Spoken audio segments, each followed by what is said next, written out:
in our QCLED classes. So today I am going to discuss very important most important topic name is organizations and headquarter establishment year. Because UGC net examinations में चाहे commerce का हो, चाहे paper 1 हो, चाहे management हो, चाहे economics हो, आपको इससे सवाल देखने को ही मिलेगा. सो ये जो वीडियो है ये सबके लिए इम्पोर्टेंट है. ऑल ओवर जो भी स्टूडेंट UGC नेट की प्रिपरेशन कर रहे हैं सबके लिए इम्पोर्टेंट है. तो वीडियो लास्ट तक देखना. आपको सभी जो ऑर्गेनाइजेशन है उनकी इस्टेब्लिशमेंट ईयर, हेडक्वार्टर एंड यहाँ पे मैं सब कुछ बताने वाली हूँ. So first of all United Nation Development Programme UNDP is New York. Okay इसका हेडक्वार्टर का न्यूयॉर्क में है एंड USC एंड यहाँ पे establishment year 1965. Okay United Nation Environment Programme UNEP. अब देखो यहाँ पे क्या फ़र्क है. D से हो गया डेवलपमेंट, ठीक है, और E से हो गया इन्वायरमेंट. यानी कि जो आप थोड़ा बहुत ही इसमें फ़र्क है. और ये जो इसका जो हेडक्वार्टर है वो केन्या के अंदर है और इस्टेब्लिशमेंट हुआ था इसका 1972 के अंदर, ठीक है. Next is important is UNPF. UNPF का मतलब क्या होता है? United nation. देखो UN का तो आपको कॉमनली पता होना चाहिए, यूनाइटेड नेशन ही होता है, ठीक है ना. UN से यूनाइटेड नेशन ही होता है. मोस्टली आपको देखने को मिलेगा UN जहाँ पे आपको देखने को मिल जाए यूनाइटेड नेशन ही होगा, ठीक है, यूनाइटेड नेशंस. एंड यहाँ पे पॉपुलेशन फंड, P से क्या हो गया? पॉपुलेशन हो गया. F से क्या हो गया? फंड हो गया. और ये भी US से 1969 के अंदर क्या है इसका एस्टेब्लिशमेंट ईयर था, ठीक है. और नेक्स्ट इम्पोर्टेंट इज UNICEF. ये ज़्यादा इम्पोर्टेंट नहीं है, ये आपसे पूछा जा सकता है. यूनाइटेड नेशन चिल्ड्रन फंड, ठीक है ना. तो यूनाइटेड नेशंस एंड यहाँ पे हो गया चिल्ड्रन फंड्स. ओके तो आपको ध्यान रखना है UNICEF न्यूयॉर्क में है एंड 1946 के अंदर इसका क्या है? इस्टेब्लिशमेंट ईयर है. बात करते हैं कि WFP इसका मतलब क्या होता है? World food programme. World food programme इसका जो है इटली में है. इसका इस्टेब्लिशमेंट ईयर 1961 के अंदर, ठीक है. नेक्स्ट बात करते हैं FAO. आप सभी को पता है इसका एक एग्ज़ाम भी होता है. सभी को पता है कि इसका एग्ज़ाम भी कंडक्ट होता है फूड एंड एग्रीकल्चर ऑर्गेनाइजेशन से, ठीक है. इसका जो इस्टेब्लिशमेंट ईयर है वो 1945 में है और हेडक्वार्टर है वो भी इटली के अंदर ही है, ठीक है. The next important is international funds for agriculture and development IFAD. इसका मतलब होता है इंटरनेशनल फंड फॉर एग्रीकल्चर. इसका भी इटली के अंदर है. 1977 के अंदर इसका क्या है? इस्टेब्लिशमेंट हुआ था, ठीक है ना. अब बात करते हैं मोस्ट इम्पोर्टेंट ILO, जो कि बहुत बार पूछा गया है. ILO is international labour organisation Geneva Switzerland के. अब जिनेवा स्विट्ज़रलैंड में बहुत सारे हेडक्वार्टर्स हैं, बहुत सारे ऑर्गेनाइजेशंस के हेडक्वार्टर्स हैं. तो इसका हेडक्वार्टर कहाँ है?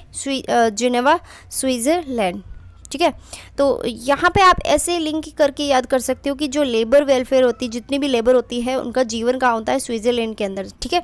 तो ऐसे आप याद कर सकते हो ट्रिक के माध्यम से. 1919 के अंदर इसका क्या है? आपका इस्टेब्लिशमेंट ईयर है. एंड यहाँ पर IMF, ये तो स्टार मार्क कर लेना, इसको हर बार पूछा जाता है इससे क्वेश्चन, ठीक है ना. IMF में कितने सदस्य है? इसका एस्टेब्लिशमेंट ईयर, इसका कब लाया गया था, ठीक है ना. तो ये सब चीज़ें आपको ध्यान में रखना चाहिए. इसके साथ में आपका पूछा जाता है बहुत ज़्यादा इम्पोर्टेंट है WTO, ये भी पूछा जाता है, ठीक है. तो इंटरनेशनल मॉनेटरी फंड तो वाशिंगटन DC में है इसका जो भी हेडक्वार्टर है. एंड यहाँ पे 1944 के अंदर. Next is very important UNESCO की अब बात करें तो यहाँ पर बहुत ज़्यादा इम्पोर्टेंट हो जाता है, क्योंकि ऐसी बहुत सारी जगह हैं, प्लेस हैं जो कि यूनेस्को की यहाँ पे अंडर में ले ली गई है. तो this is a very important United Nations educational scientific and cultural organisations, ठीक है. तो मैं आपको ये बता देती हूँ कि आपसे ट्रिकी से कैसे खेलता है. देखो अब यहाँ पे लिखा क्या है? नेशंस. क्या लिखा है? नेशंस. वहाँ पे आपको सिर्फ नेशंस S हटा देंगे, फिर बताएंगे कि इसका बताओ आंसर क्या होगा, ठीक है. मतलब कि बहुत ट्रिकी से पूछते हैं. आपको S लगा हुआ है वो भी आपको ध्यान रखना है, इसमें S नहीं है या इस तरीके से, वो सब चीज़ें आपको ध्यान में रखनी है, ठीक है ना. तभी आपके UGC नेट में क्लियर कर पाओगे. पेरिस एंड फ्रांस, यहाँ पे इसका हेडक्वार्टर है. 1945 के अंदर इसका इस्टेब्लिशमेंट हुआ था, ठीक है. Next is very important United Nations industrial development organisations IDO, आपको ध्यान रखना है UNIDO, ठीक है। सो इसका हेडक्वार्टर कहाँ है? इसका हेडक्वार्टर है आपका ऑस्ट्रिया के अंदर, वियना ऑस्ट्रिया, ठीक है। 1966 में इसका इस्टेब्लिशमेंट हुआ था इसका।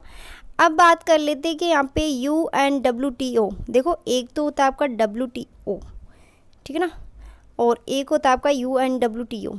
तो यहाँ पे बात करते हैं WTO के बारे में, तो वर्ल्ड टूरिज़्म ऑर्गेनाइजेशन, UN से हो जाएगा यूनाइटेड नेशंस, और इसका स्पेन में है। और यहाँ पे हम बात करते हैं 1974 में इस्टेब्लिशमेंट किया है। अब बात करते हैं WHO। अभी कोरोना वायरस के अंदर बहुत ज़्यादा चर्चा में था WHO ने ये एडवाइस दी है, WHO ने वो एडवाइस दी है।